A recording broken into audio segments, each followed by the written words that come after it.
Some of history's most powerful empires left no stone monuments behind. Their greatest ruins are invisible, woven into our laws, our languages, and how we see the world. Today we uncover why these civilizations chose influence over infrastructure and how their intangible legacies echo louder than any fallen palace.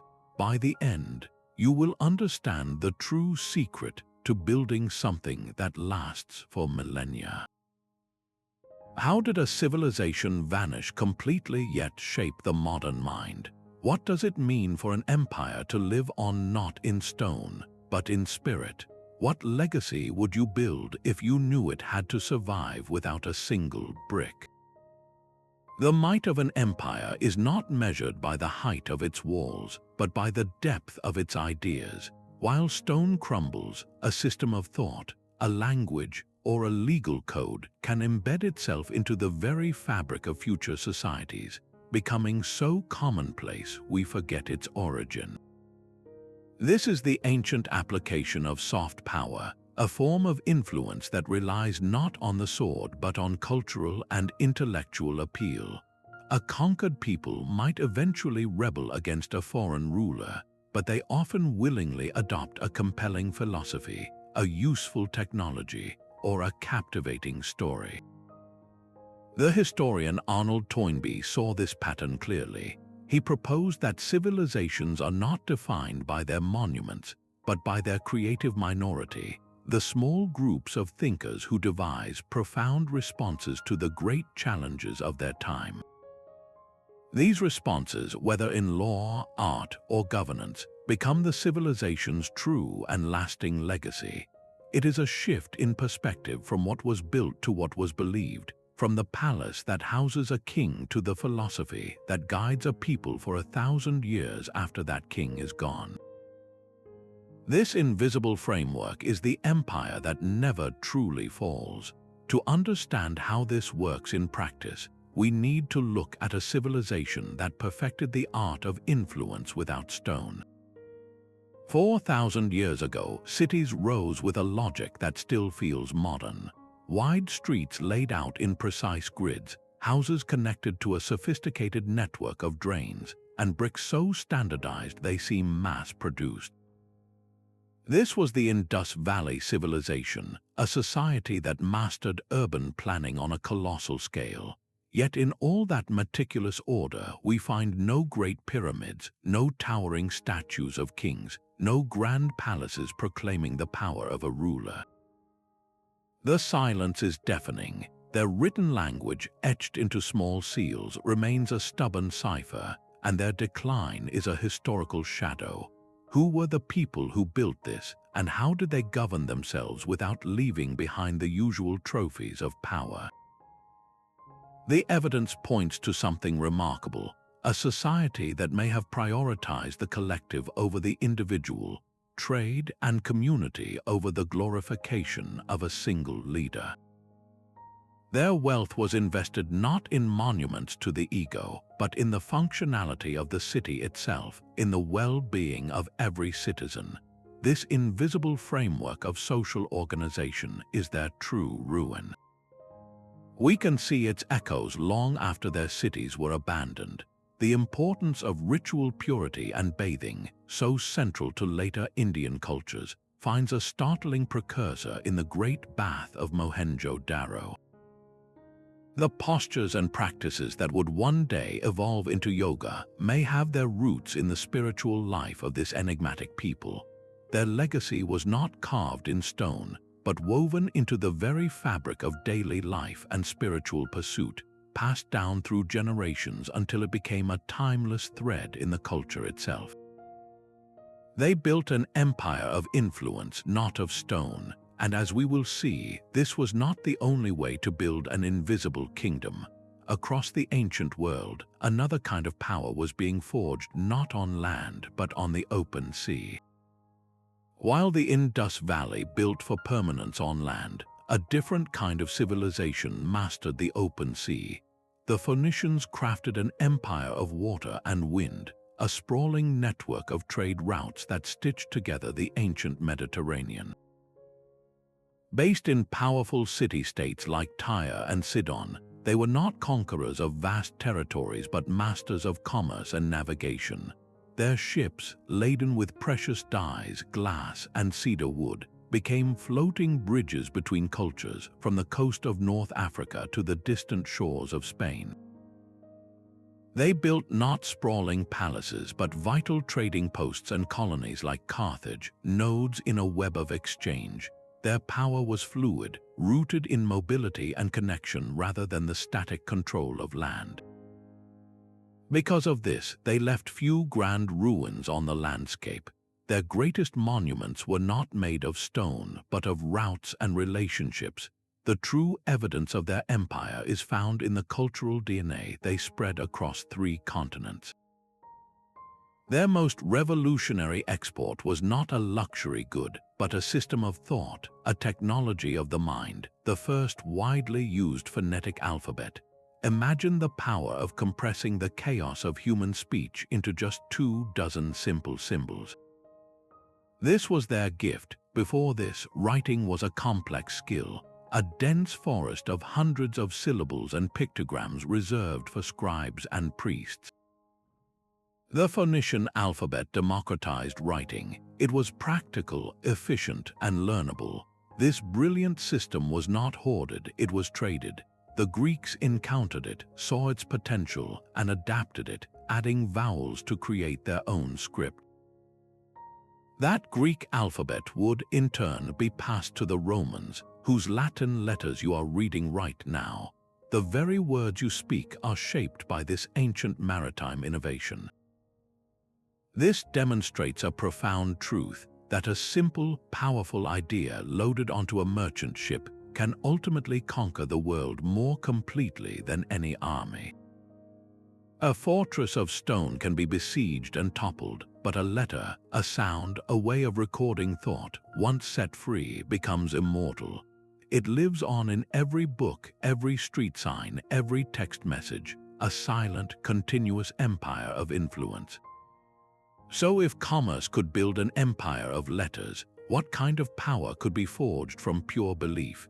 Yet another empire rose from the dust of ancient India, one that built its throne not in palaces but in the human heart. This was the Shramanic Revolution, a profound spiritual upheaval that rejected the material grandeur and rigid rituals of its time. Its leaders were not kings but ascetics, thinkers like the Buddha and Mahavira, who wandered the land with nothing but a begging bowl, their wealth measured in insight. They taught that true power was not found in wealth or conquest, but in mastering the mind and living a life of radical compassion. Their first monuments were not temples of stone, but the minds they transformed and the small, disciplined communities of monks and nuns who preserved their words. For generations, there were no grand stupas or carved gateways, only the oral transmission of profound ideas, passed from teacher to student like a sacred, living flame. This was an empire built entirely on philosophy, a kingdom of thought that needed no walls, and this kingdom would conquer far more than any army could. The teachings of the Buddha traveled along silk routes and across oceans, from the jungles of Sri Lanka to the islands of Japan. They did not spread by the sword, but by their sheer intellectual and moral appeal. In every new land, they adapted, influencing local art, shaping systems of governance based on non-violence, and redefining social ethics.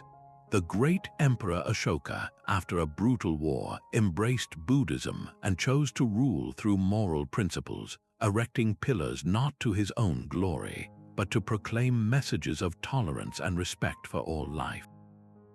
The legacy of these movements is not a ruined city you can walk through, but a set of ideas you can live by.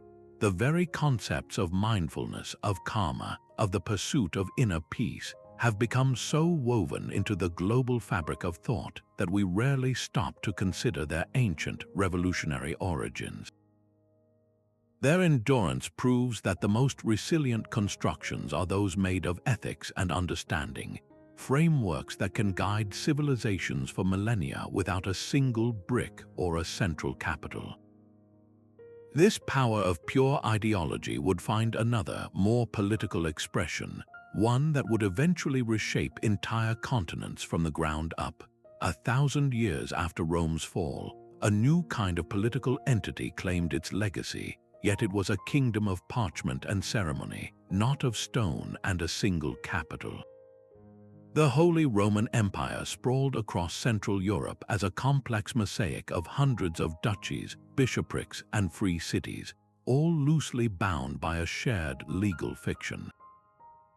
It was famously described as neither holy nor Roman, nor an empire in any conventional sense. Its power did not flow from a centralized throne, but from a delicate, constantly negotiated balance between the emperor and the various local rulers, the imperial estates. There was no permanent, monumental capital because the empire itself was not a place in the traditional sense.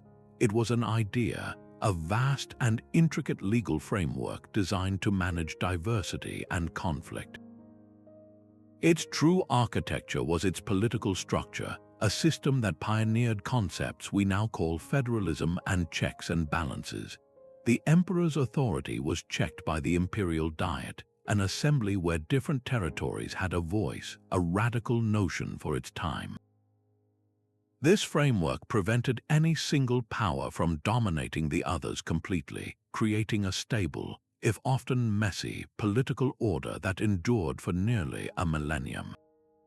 When the empire was formally dissolved in the early 19th century, its physical presence vanished overnight, but its invisible framework did not. The legal traditions, the principles of shared governance, and the respect for local autonomy became a deep part of the political DNA of the German states and, by extension, modern Europe. Scholars see direct echoes of this ancient, decentralized model in the constitutional structure of modern Germany and even in the European Union itself, a supranational body that balances the power of its member states. This proves that the most resilient political constructions are not palaces or borders, but adaptable systems of governance, a lasting inheritance that outlives flags and anthems. It raises a compelling question: if a sedentary, paper-based empire could wield such influence without a capital, what kind of power could a truly mobile, nomadic confederation achieve? The thunder of hooves echoes as the largest contiguous land empire in history stamps its mark upon the world.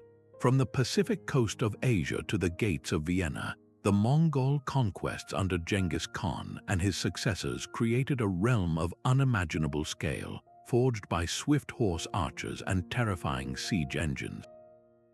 Yet if you journey to the site of their great capital, Karakorum, you will find surprisingly modest ruins. The Mongols did not build to last in stone, they built to last in systems. Their true, enduring monument was not a city, but an era, the Pax Mongolica, a forced peace that stabilized the entire spine of Asia. For the first time in centuries, the Silk Road was not a perilous gamble but a protected highway. A merchant could travel from the Mediterranean to the court of the Great Khan in China under the protection of a single authority. This connectivity was their masterpiece. They engineered it with a sophisticated postal system called the Yam, a relay network of stations that allowed messengers to cross thousands of miles with breathtaking speed, an information superhighway of the medieval world. They conducted meticulous censuses to understand and administer their diverse subjects. They issued diplomatic passports called paisa that granted safe passage, and they practiced a shrewd form of religious tolerance, understanding that governing a world of many faiths required pragmatism over persecution.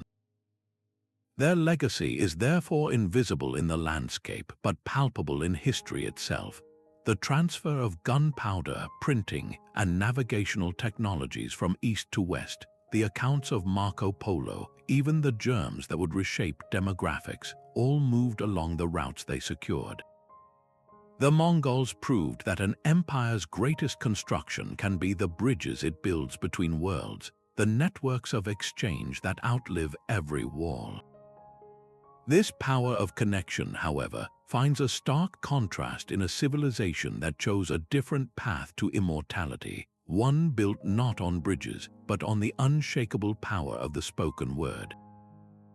Far from the steppes where the Mongols forged their empire of connections, another kind of enduring power was being woven across the forests of ancient Europe. The Celtic world was a constellation of independent tribes, a vibrant tapestry of cultures sharing art, language, and a fierce warrior spirit.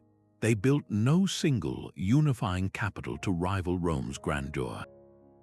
Their great centers were hill forts, imposing earthworks crowning the high places, and secluded ritual sites where the natural world and the spiritual realm intertwined. These are the physical ruins they left behind, but their true, unbroken legacy is far more pervasive. It lives on in the very names of the land: the River Thames in England, the Seine in France, and the Danube, whose name flows across a continent, all whisper their ancient Celtic origins. Their languages, though pushed to the western fringes of Britain and Ireland, refused to die, surviving as Welsh, Irish, and Gaelic, each a living breath from a distant past. This cultural persistence is most vividly seen in their art. The Celts mastered a complex, hypnotic style of intricate knots, swirling spirals, and fantastical animals intertwined. This was not art for mere decoration. It was a visual language of profound symbolism, and when new civilizations rose, they did not simply erase this older vision. Instead, they absorbed it. The stunning illuminated manuscripts of early Christian Ireland, like the Book of Kells, are unthinkable without their Celtic artistic DNA. Those same swirling patterns, those same elaborate initials, are a direct inheritance, a pagan aesthetic reborn in a Christian context, proving that artistic vision can be more resilient than any empire. Perhaps their most profound gift was the power of story. The Celts were masters of an immense oral tradition, where bards memorized vast cycles of myth and legend, preserving the deeds of heroes, gods, and the other world. For centuries, these stories lived only in memory and performance. Then, centuries later, Christian monks in Ireland and Wales, in a remarkable act of preservation, began to write them down. In doing so, they saved a world. These recorded myths became the raw material for some of the most enduring stories of the West. The Arthurian legends, with their quests for magical objects, their chivalric codes, and their otherworldly ladies, are deeply infused with Celtic themes. The entire archetype of the heroic knight on a perilous quest finds one of its oldest roots in the Celtic warrior hero. A culture that lost its political independence 2,000 years ago thus helped shape the foundational stories of European literature, its heroes and myths retold for generations in languages its people never spoke.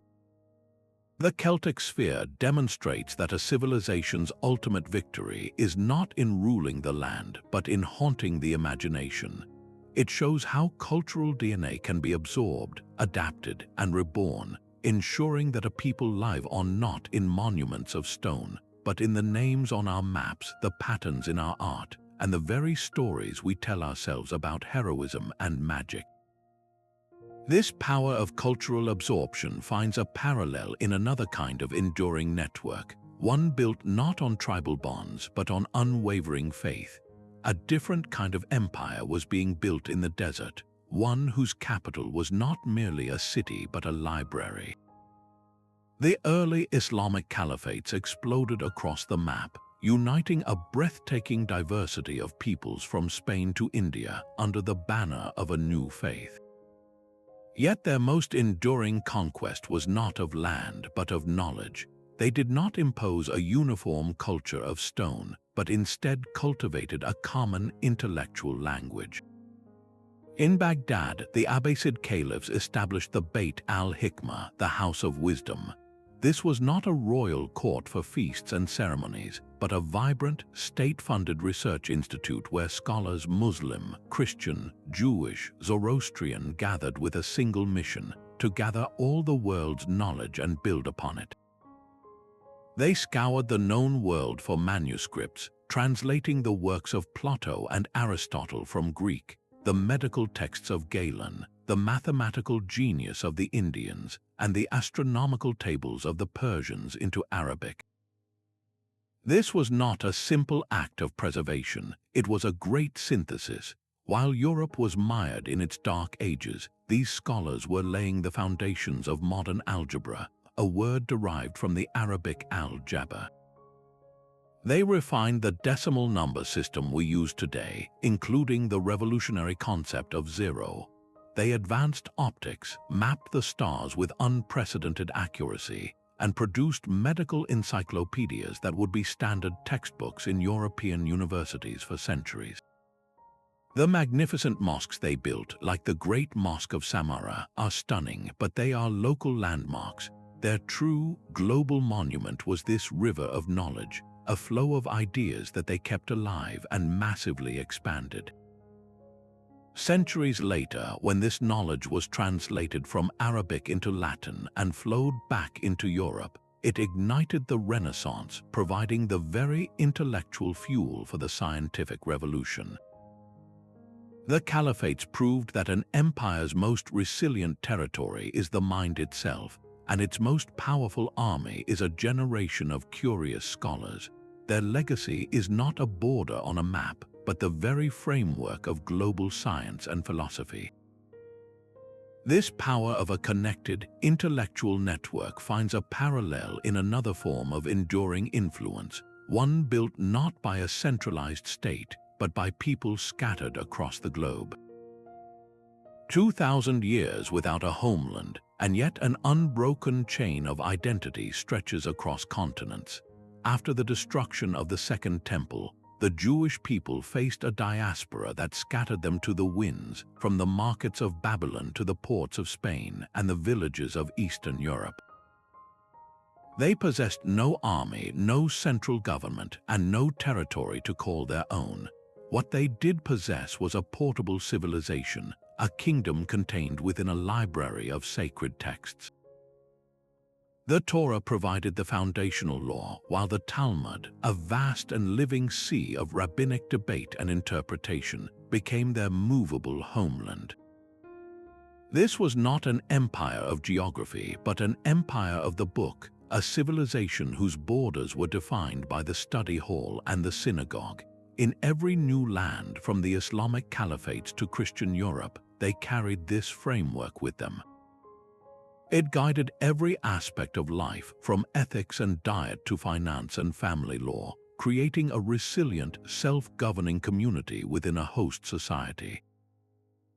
Their survival depended on intellectual and cultural adaptability, and this fostered extraordinary contributions. In the courts of medieval kings, Jewish scholars served as physicians, astronomers, and translators. In the emerging modern economy, they developed sophisticated financial instruments and networks of trust that spanned borders. Later, in the arts and sciences of the 20th century, their impact was staggering, with figures like Einstein, Freud, and Kafka fundamentally reshaping our understanding of the universe, the mind, and the human condition. The diaspora proves that a civilization's ultimate power lies not in holding ground, but in holding fast to a core of learning and law, allowing it to become a seed of influence in every soil it touches. This profound legacy, built on a framework of portable law, finds a powerful echo in the fate of another ancient system, one that outlived the republic that created it by 2,000 years. Constantinople gleamed on the Bosporus, a golden city that called itself the unbroken line of Rome. Its walls and churches, like the magnificent Hagia Sophia, were wonders of the world, stone declarations of imperial power. Yet the empire's most resilient construction was not made of mortar and marble, but of ink and precedent. Under the Emperor Justinian, a monumental effort was undertaken to codify centuries of Roman legal wisdom into a single, coherent body, the Corpus Juris Civilis. This was more than a simple collection of old laws. It was a rational system, a framework designed to bring order out of legal chaos. It distilled the complex traditions of 1,000 years into a manageable code that could be taught, argued, and applied by judges across the empire. While the political fortunes of Byzantium rose and fell, this legal architecture remained a sturdy backbone for the state, but its influence did not stop at the crumbling borders of the empire. Long after Constantinople itself fell, its greatest export, this very legal system, was rediscovered in the libraries of Western Europe. It became the bedrock of the civil law tradition, the foundational code for nations from Germany to Japan, and its principles of justice, equity, and legal reasoning still resonate in courtrooms around the globe today. The empire also perfected a sophisticated bureaucracy, a web of administrators and tax collectors that kept the machinery of state running for a millennium. Its ecclesiastical structure, organizing the Eastern Orthodox Church, provided a model of spiritual governance that would shape the culture and identity of entire nations, from Russia to Greece. The Byzantine case makes it clear: the most durable throne is not a physical seat of power, but a chair in a courtroom or an office in a bureaucracy, a system of administration that outlasts every emperor. But if law and bureaucracy represent one form of invisible power, what about the raw, untamed force of a story? The great ziggurats of Mesopotamia are now little more than weathered hills, their monumental presence lost to the desert wind. But the stories first told in the shadow of those towers have never been more alive. From the Fertile Crescent between the Tigris and Euphrates rivers, the empires of Sumer and Akkad bequeathed to the world a mythological inheritance so profound it became the bedrock of Western literature. They left us the Epic of Gilgamesh, inscribed in the precise wedge-shaped marks of cuneiform on clay tablets.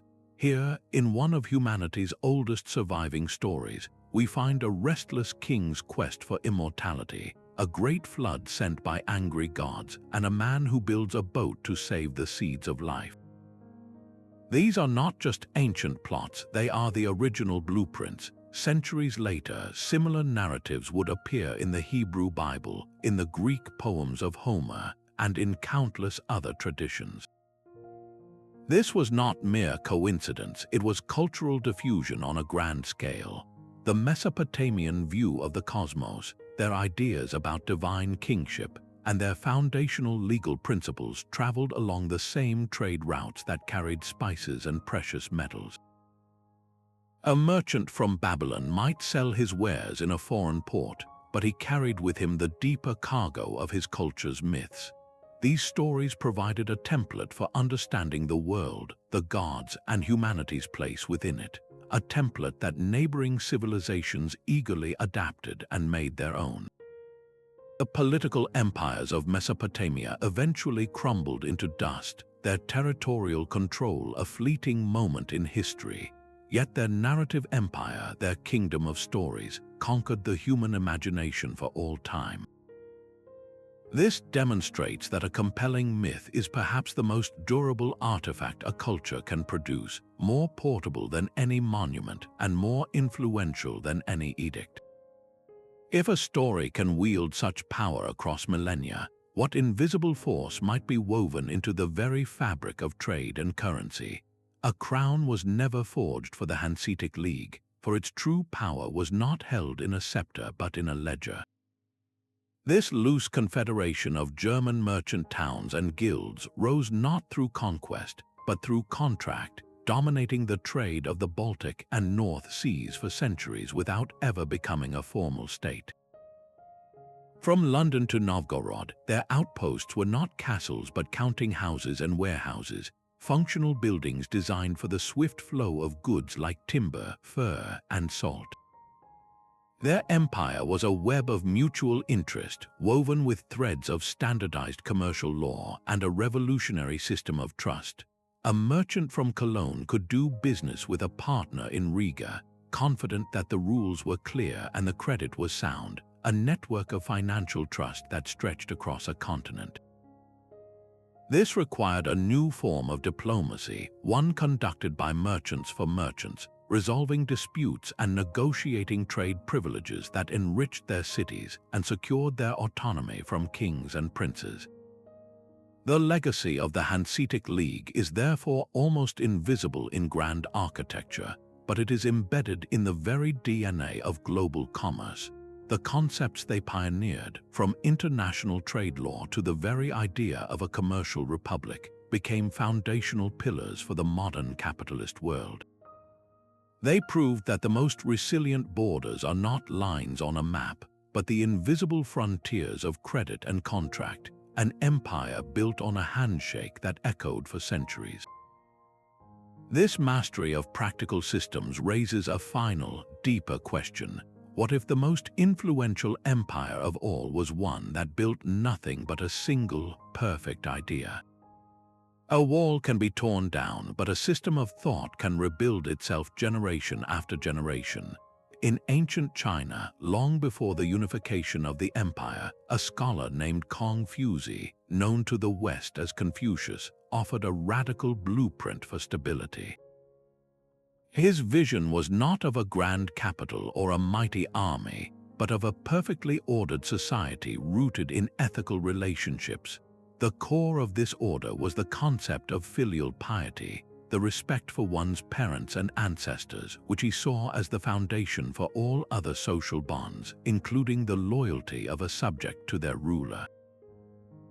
This philosophy argued that good government did not flow from the threat of force, but from the moral character of the individual. A ruler who was just, benevolent, and wise would inspire his people to be the same, creating a harmonious state from the family unit outward. For centuries, this remained an idealistic school of thought. Then, it was forged into the very engine of empire. The Han Dynasty institutionalized Confucianism, creating a revolutionary system where government officials were not chosen by birthright or military prowess, but by their mastery of the Confucian classics. Ambitious young men from across the realm, regardless of their family's wealth, could in theory study for the grueling imperial examinations. Those who passed with the highest scores entered the prestigious scholar official class, becoming the administrators, judges, and tax collectors for a vast and diverse territory. This was a bureaucracy of virtue, or at least of its appearance, and it created a remarkably stable and continuous administrative state. Dynasties rose and fell, capitals moved, and walls were built and breached, but the scholar official and his ethical framework remained. This system became China's most powerful export. In Korea, the Joseon dynasty embraced it so thoroughly that it became the bedrock of its social structure. In Japan, even with its powerful shoguns, the Confucian model deeply influenced the samurai class's code of conduct and the Tokugawa bureaucracy.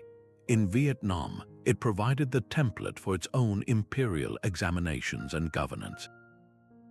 The Great Wall is a magnificent ruin, but the Confucian model is a living relic. Its echoes found in the modern emphasis on education and civil service exams across East Asia. It proves that the most unshakable throne is a desk in a bureaucracy, and the most enduring empire is a shared philosophy of how to live together. This raises a final, compelling possibility. If a system of governance can become an invisible empire, what about a pure vision of beauty? Alexander's empire shattered into fragments, but the cultural shockwave he triggered proved far more enduring than his own reign. His conquests forged a new world, the Hellenistic Age, where Greek became the common language of commerce and intellect from the shores of the Mediterranean to the borders of India. This was not a world of pure Greek domination, but of profound fusion. In the great city of Alexandria, the legendary library aimed to collect all the world's knowledge, but its true genius was in mixing it. Greek statues began to adopt the serene poses of Egyptian pharaohs, while Eastern gods found new identities within the Greek pantheon. This cultural coin, this common tongue of art and thought, created a shared playground for ideas. It was within this blended world that Greek philosophy became accessible enough to shape Roman thinkers, that Greek scientific models provided a foundation for later inquiry, and that the Greek translation of the Hebrew scriptures, the Septuagint, helped pave the way for the spread of Christianity. The political kingdoms of Alexander's successors are long gone, but the intellectual and artistic currents they set in motion flowed directly into the Roman world and beyond, proving that a culture's greatest conquest happens when it stops being purely itself and becomes a part of everything else. This deep cultural legacy shows how ideas can be woven into the fabric of civilization through integration. But another form of power was being codified on the vast steppes, one built not on cultural blending, but on the raw, practical wisdom of the land itself. A ruler's authority could be carried in a saddlebag, written on scrolls that traveled with the herds. Across the vast steppes, Turkic confederations perfected a form of statecraft as mobile as their way of life. They built no great cities, but they forged powerful legal and political concepts that would seep into the foundations of settled empires for centuries. The Göktürk Koghanate, for instance, left behind stone stelae inscribed with a powerful message, not just glorifying conquests but articulating a philosophy of governance. They spoke of a heavenly mandate, a concept known as Tengri, which granted the ruler his right to rule so long as he provided justice and prosperity for his people. This was not a static right of birth, but a conditional contract with the heavens, an idea that would resonate powerfully in China and beyond. Their practical genius was codified in the Yasa, a comprehensive legal system that governed everything from military discipline to trade disputes and family law within the sprawling, multi-ethnic confederation. This code was designed for mobility and diversity, creating a framework of order that could hold together Turks, Mongols, and countless other peoples under a single banner. The legacy of this nomadic statecraft is profoundly visible in the empire that would eventually rise in Anatolia. The Ottomans inherited and refined these concepts, building a state that brilliantly managed a mosaic of religions and ethnicities through the millet system, granting self-rule to different communities. The very title of Sultan and the intricate military hierarchy of the Janissaries find their distant roots in the steppe traditions. The Turkic legacy demonstrates that the most portable form of power is a system of law and administration, a blueprint for rule that can be adopted, adapted, and applied anywhere, leaving its mark not on the landscape, but on the very structure of the states that followed. This power of a system to cross cultures finds its purest expression in another kind of empire, one built not on law or conquest, but on the simple, unstoppable power of a shared tongue. A language can build a kingdom without a single decree from a king. Across the vast expanse of South and Southeast Asia, for more than 1,000 years, Sanskrit functioned as the invisible architecture for an entire civilization. This was the Sanskrit Cosmopolis, a unified cultural sphere that existed completely separate from the rise and fall of any single political empire. From the courts of Afghanistan to the temple complexes of Java and Cambodia, Sanskrit was the preferred language of power, prestige, and profound thought. It was the medium for sacred Hindu epics like the Ramayana, for intricate Buddhist philosophical treatises, and for groundbreaking texts on mathematics and astronomy. A scholar from India could travel to a kingdom in what is now Thailand, and through the shared language of Sanskrit, engage in deep dialogue with local priests and astronomers about the nature of the cosmos or the movements of the planets. This was not a conquest enforced by soldiers, but a voluntary adoption by local rulers who saw immense value in tapping into this sophisticated, pan-regional high culture. By adopting Sanskrit, a king in Cambodia could legitimize his rule, inscribe his deeds on pillars for the gods to read, and connect his isolated realm to a world of timeless ideas. The physical temples they built, like Angkor Wat, are staggering, but they are merely the local expressions of a universal language of stone, one whose grammar was written in Sanskrit texts. The true empire was this shared intellectual playground, a network of minds connected by a common vocabulary for law, art, and the divine. It proves that the most resilient unifying force is not a border, but a shared system of communication, a realm built from words and ideas that invited everyone to the conversation. This profound power of language to connect raises a final, deeper question about influence. If a shared tongue can create an empire of the mind, what invisible kingdoms are built by the solitary seeker on a mountaintop, far from any court or city? A merchant ship sails not just with goods, but with a set of rules governing the sea itself. For centuries, the Mediterranean was a chaotic crossroads of trade, a place where a captain from Genoa, a merchant from Alexandria, and a dockworker in Barcelona all needed a common language beyond words. They needed a shared law. From this practical necessity arose the roles of Olaron and the Consulate of the Sea, compilations of maritime customs that transcended kingdoms and empires. These were not decrees from a distant emperor, but living codes born from the experience of sailors and traders, detailing everything from a sailor's wages to the division of salvage from a shipwreck. This legal framework created a predictable environment for commerce, a realm where contracts written in one port were honored in another. It established the concept of general average, where all merchants sharing a voyage would proportionally share the loss if cargo had to be jettisoned in a storm to save the ship. This principle of shared risk and collective salvation became a cornerstone of global maritime insurance. The legacy of these medieval sea codes is utterly invisible on land, yet it is the very foundation of our modern globalized economy. Every container ship crossing the ocean today operates under a legal inheritance that was forged not in a palace, but on the open water, an empire of law that brought order to the waves and connected the world. An island's true power can be measured by the laws it writes for the open sea. On the sun-washed island of Rhodes, a maritime people crafted a legal code so practical and so fair that their political decline meant nothing.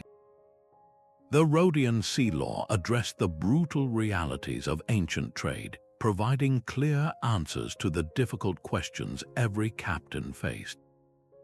What happens when a storm threatens to sink a ship and the crew must throw precious cargo overboard to save the vessel and the lives of everyone aboard? The Rhodians decreed that all merchants whose goods were on the ship would share the cost of that lost cargo proportionally. This principle of shared sacrifice, known as general average, turned a potential dispute into a collective act of salvation, binding the community of traders together through mutual interest.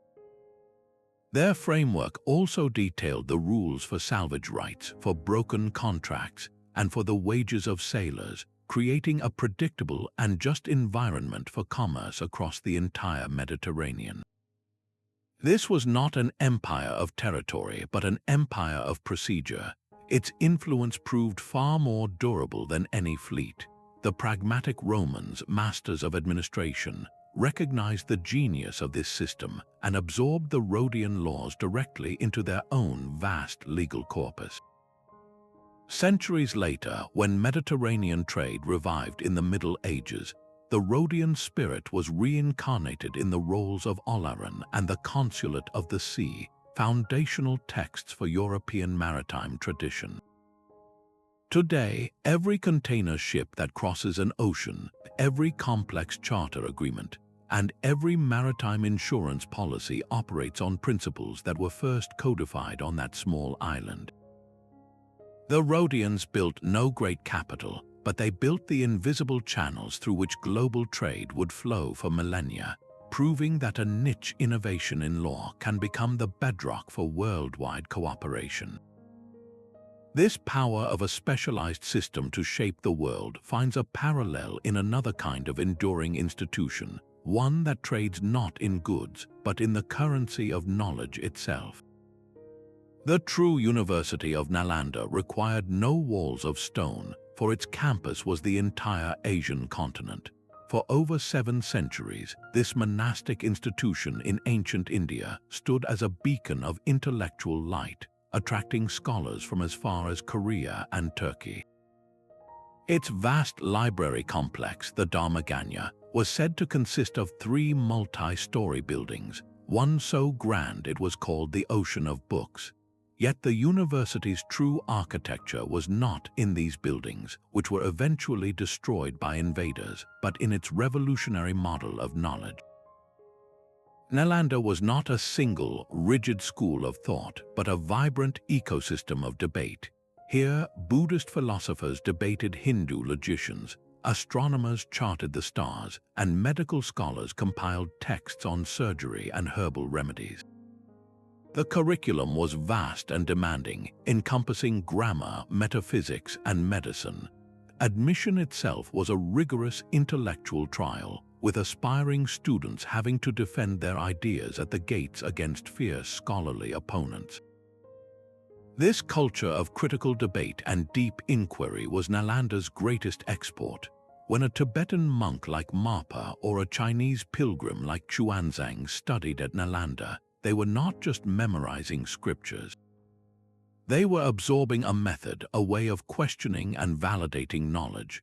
They carried this pedagogical model back to their homelands, where it shaped emerging universities and monastic centers.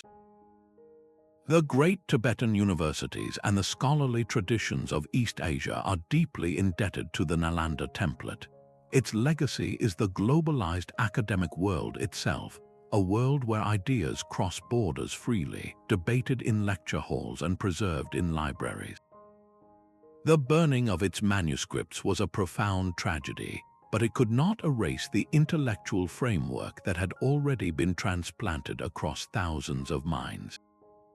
This demonstrates that a school's ultimate power lies not in its endowment or its buildings, but in the intellectual curiosity it ignites in its students, who then carry that flame into the world.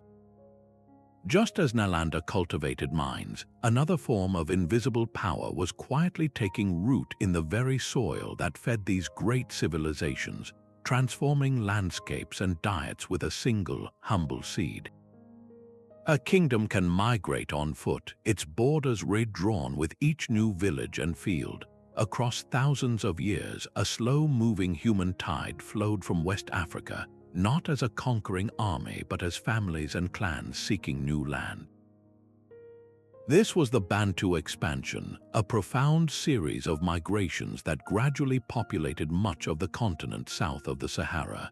These people carried a revolution in their hands and on their tongues. They brought the knowledge of iron, forging tools that could clear dense forests and weapons that could defend new territories. They carried the yam and the banana, crops that could sustain growing communities. And most importantly, they carried a language. From this single root, hundreds of new languages and dialects would sprout, from the Swahili of the east coast to the Zulu of the south. This was not an empire built by a single ruler, but a cultural framework built by countless generations of farmers, smiths, and storytellers. You will not find a grand, ruined capital of the Bantu, because their capital was the path of migration itself, their throne the hearth of every new homestead.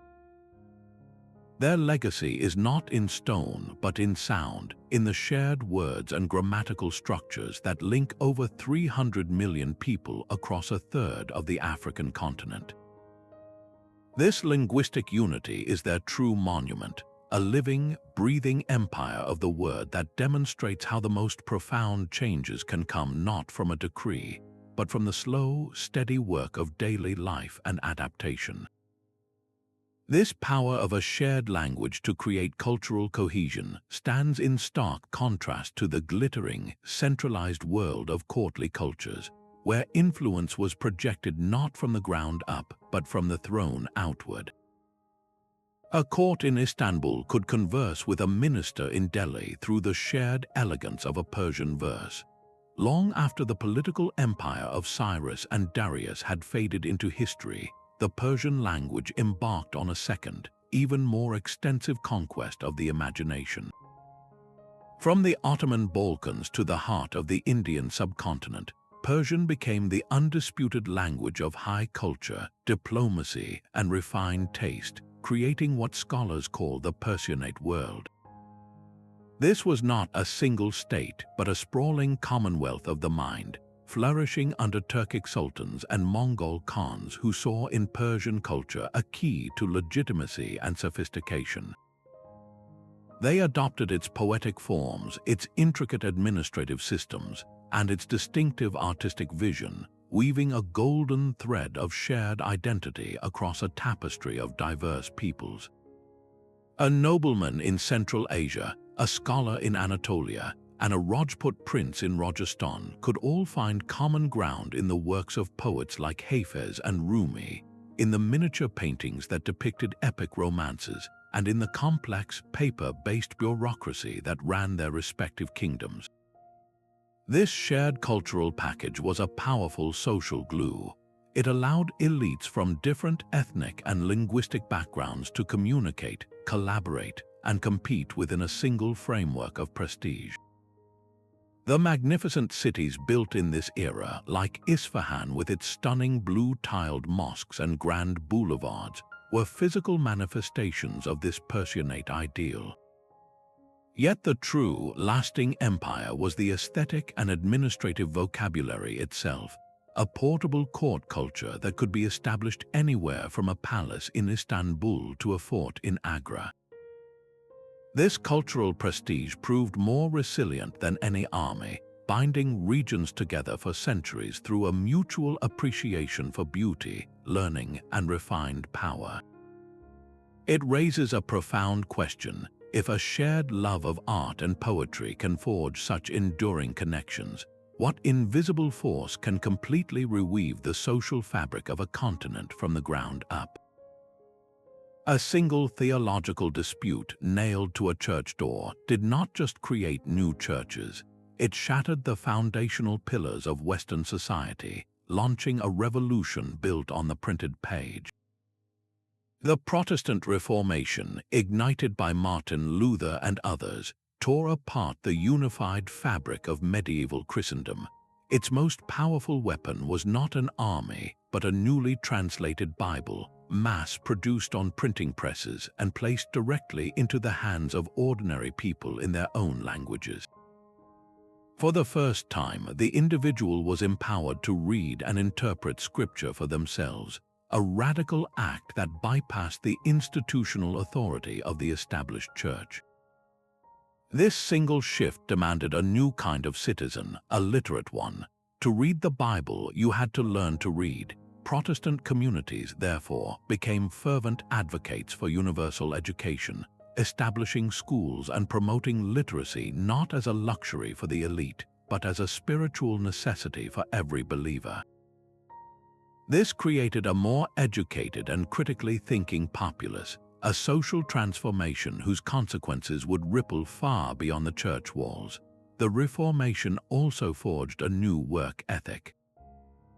The idea of a calling was redefined. No longer was spiritual perfection reserved for monks in monasteries.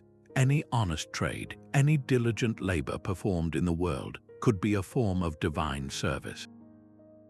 This sanctification of everyday work infused economic life with a new moral energy, fueling a spirit of discipline, thrift, and enterprise that historians have long linked to the rise of modern capitalism. It encouraged people to see their worldly success not as vanity, but as a potential sign of God's favor.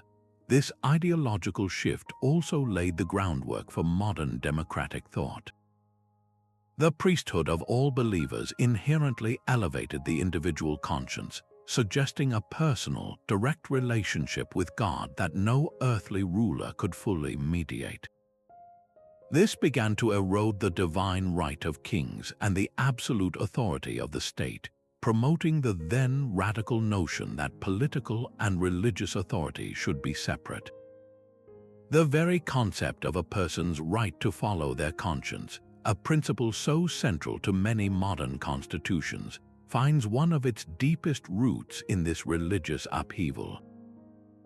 The Reformation built no new capital and crowned no new emperor, yet it fundamentally rewired the European mind, proving that the most powerful revolutions begin not with a siege, but with a new way of thinking. This profound power of a new paradigm to reshape reality finds its ultimate expression in a different kind of revolution, one that traded scripture for the scientific method. A quiet observation in a Pisan cathedral, the rhythmic swing of a lamp, sparked a question that would shake the foundations of the universe. This was not the work of a conquering army, but of a single mind, Galileo Galilei, applying a new method to the natural world. The scientific revolution was an uprising against inherited authority, a declaration that the universe operated not on the whims of ancient philosophers, but on consistent, discoverable laws. Its soldiers were not knights but astronomers peering through new telescopes, and alchemists in their workshops slowly transforming into chemists. Its conquests were measured not in territory, but in the precise mathematics of a falling apple that led Isaac Newton to define gravity. This intellectual movement forged a new global language, the language of empirical evidence and mathematical law. A formula scribbled in a Cambridge notebook could be tested and verified in a Parisian laboratory or a Japanese observatory, creating an invisible republic of reason that transcended every political and cultural border. While they built observatories and laboratories, the true, enduring monument of this revolution is not any single building. It is the global scientific community itself, a self-correcting network of minds committed to a shared process of questioning and discovery. This framework gave us everything from modern medicine to the device you are using to listen to this story. It is an empire of knowledge that grows stronger with every new discovery, unifying humanity under a common pursuit of truth. The most powerful throne is a laboratory bench, and its crown is a testable hypothesis. This invisible empire of the mind finds a surprising, yet deeply human, parallel in the most fundamental of daily rituals, the shared meal. A tomato on an Italian plate, a potato in an Irish field, a pepper in a Thai curry. These are the quiet monuments of the most pervasive empire ever built, one whose borders were drawn not by kings but by seeds and germs. Following Columbus's first voyage in 1492, the world witnessed an event more transformative than any military campaign, the Columbian Exchange. This was a colossal, unintended swap of biological matter between the Old World and the New. Ships crossing the Atlantic became floating arks, carrying a cargo that would rewrite the destiny of continents.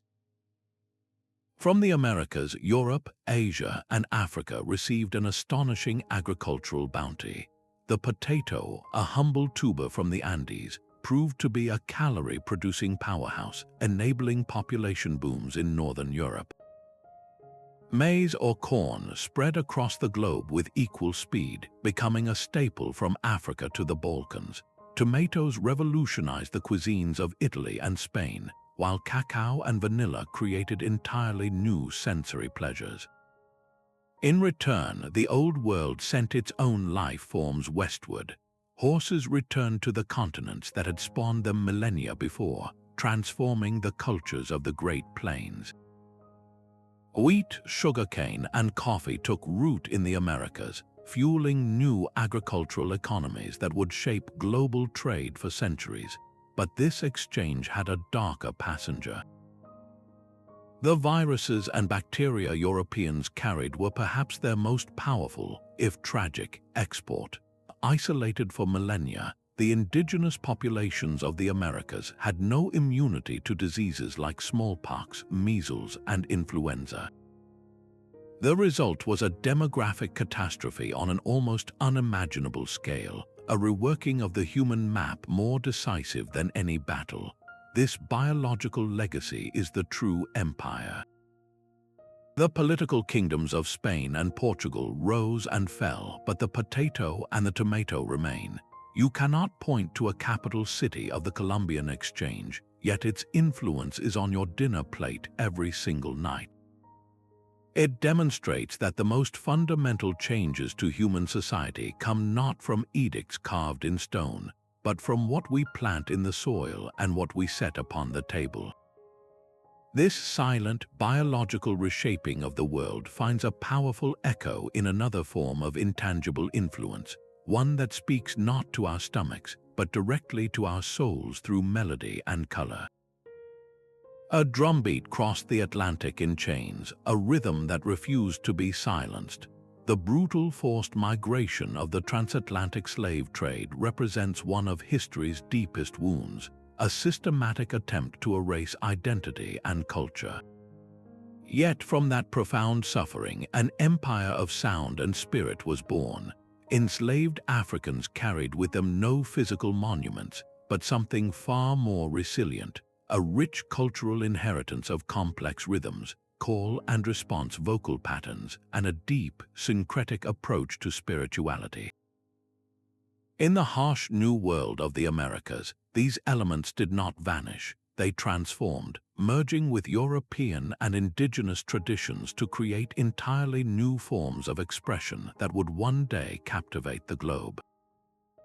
In the fields and on the porches of the American South, the sorrow and hope of a people gave rise to the blues, a musical form built from raw emotion and rhythmic complexity that spoke of a universal human condition. That blues tradition then flowed into the vibrant, improvisational energy of jazz, a genre that became a global language of freedom and innovation. From jazz and blues sprang the driving force of rock and roll, and later, the poetic, rhythmic storytelling of hip-hop. Each of these genres, now pillars of global popular culture, carries the unmistakable DNA of those original African rhythms and narrative traditions. This musical journey was paralleled by a spiritual one. Confronted with forced conversion to Christianity, many enslaved Africans ingeniously preserved their ancestral beliefs through syncretism. They found parallels between their own deities and the saints of the Catholic Church, giving rise to profound new religious systems like Vodou in Haiti and Candomblé in Brazil. In these faiths, ancient African spirits were worshipped under the guise of Catholic saints, a powerful act of cultural preservation and adaptation that allowed a spiritual worldview to survive and flourish under oppression. This vast cultural legacy, born from resilience, demonstrates that the most powerful influence can emerge from the most profound hardship. It is an empire built not on land or law, but on the unbreakable human spirit expressed through art, a force that has fundamentally reshaped modern music, dance, and faith across the planet. This profound power of human creativity to build worlds finds a parallel in another invisible force, one that seeks to shape not culture, but the very flow of money and markets. A single book published in 1776 quietly redefined the purpose of a nation's wealth. The Scottish philosopher Adam Smith did not lead an army or rule a territory, yet his work, an inquiry into the nature and causes of the wealth of nations, constructed an empire of the market that would eventually span the globe. His core insight was deceptively simple. When individuals are free to pursue their own self-interest in a competitive marketplace, they are led, as if by an invisible hand, to promote the good of society as a whole. This was not a call for greed, but an observation of a powerful social mechanism. He argued that a nation's prosperity springs not from its stock of gold, but from the productive labor of its people, a productivity massively boosted by the division of labor. Smith illustrated this with his famous example of a pin factory, showing how specializing tasks could turn a handful of workers making a few pins a day into a highly efficient team producing thousands. This idea became the intellectual blueprint for the Industrial Revolution, justifying the reorganization of entire societies around efficient production. His arguments for free trade over protectionist tariffs, for limited government intervention, and for the power of competition created the theoretical soil in which modern capitalism took root. Today, his influence is utterly invisible in stone, yet it is the operating system for global commerce.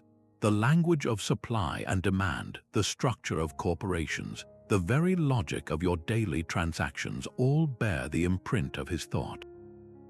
His was an empire built not on land, but on a theory of value, a framework that continues to shape the material conditions and personal aspirations of billions.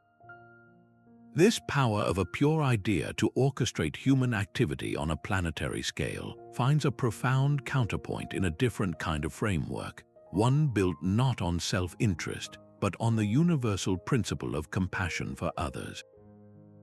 A single pamphlet could be more dangerous than a loaded musket. In the late 18th century, a new kind of empire began to form, built not on land or trade, but on a radical idea, the conviction that no human being could rightfully be the property of another.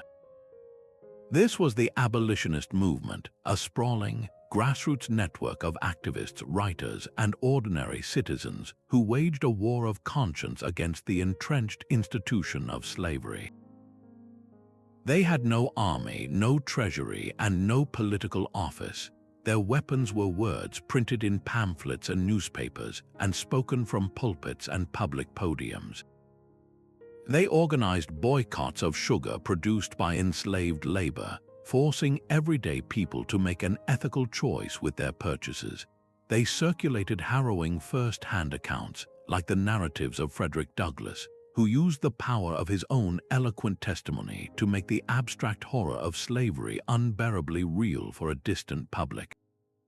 In Britain, a politician named William Wilberforce spent decades in Parliament, tirelessly introducing bill after bill, slowly turning the tide of public opinion and political will. This was a battle fought in the realm of human empathy, and its victory was the creation of a new moral consensus. The movement's ultimate triumph, the legal abolition of slavery across the British Empire and later in the United States, was not merely a change in law. It was a seismic shift in the ethical fabric of humanity, a declaration that certain rights were inherent and inalienable. This new framework of human rights became their true empire, an invisible domain of principle that would outlive its founders. Its legacy echoes in every subsequent struggle for justice, from the civil rights movement to the ongoing global fights for equality. The abolitionists proved that the most potent force for change is a moral vision, a shared conviction that can dismantle ancient institutions and build new ones in their place. An empire of conscience once established never truly falls. It simply expands, challenging each new generation to live up to its ideals. So what do all these invisible empires, from the Sanskrit Cosmopolis to the abolitionist crusade, ultimately teach us about the nature of lasting power? The most resilient ruins are those you cannot touch, the frameworks of thought and feeling that shape our world long after their founders are gone. We have walked through the silent cities of the Indus Valley and sailed with the Phoenician traders, seen how a language like Sanskrit built a continent of the mind, and how a legal code from Byzantium still speaks in our courtrooms. We witnessed how a single, compassionate philosophy from ancient India could guide kings, and how a scientific revolution born in Europe could unite humanity in a common quest for truth. The common thread is unmistakable. An empire's true measure is not taken in square miles of conquered land or in the tonnage of its stone monuments, but in the depth of its contribution to the human journey. The power that endures is the power to influence how people think, how they trade, how they govern themselves, and what they hold sacred. It is the power of a system, an idea, a melody, or a moral principle that becomes so deeply woven into the fabric of daily life that its origin is forgotten, yet its presence is everywhere.